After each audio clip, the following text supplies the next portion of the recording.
First of all, wanaume jipigieni makofi. Makofi. Hey, makofi. In January set out kufanya kitu and in less than 3 months we did it.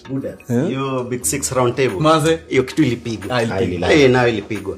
And my favorite part of that conversation ilikuwa ile section tuliongea na wanaume. Na wanaume walifungua roho. Mbaya. And we introduced them to our new mantra ambayo ni safisha rada. Kabisa. Lakini wadau, tuambiane ukweli, hiyo kitu haikuwa rahisi. Haikuwa rahisi. Karibu tu cancel event. True. At some point tulikuwa na morali naisha, lakini ndio importance ya kuwa na kikosi. At least morali kishuka, tunairudisha. Inashuka kama lezo. Tunairudisha conversation ya wanaume.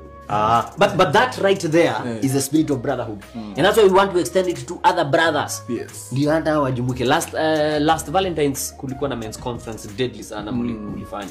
Na tutaki kuwa one off affair. Hata sasa imeisha. No. Actually, wadau, hapa hivi ndio tunawahitaji. Kimbia kwa channel ya Abel Mutua pale via YouTube, watch the men's conference video, then look up hivyo kwa comments and let us know what you'd want us to address at the next men's conference. Lazima kuwe na nyingine. Lazima. Of course theme ni ile men holding each other accountable.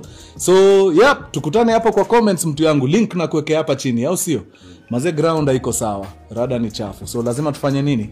Safishe rada. Lazima tusafishe rada guys. Safisha rada. Au sio? Lakini buda ile anthem ilienda. Hiyo tutaipopularize. Hamwezi amka mnaoga mnachanua nywele, mna adjust mshipi muende mkafanya vitu kama hivi. Wewe ukiamka ukaoga, ukaimba mugidi. Bas.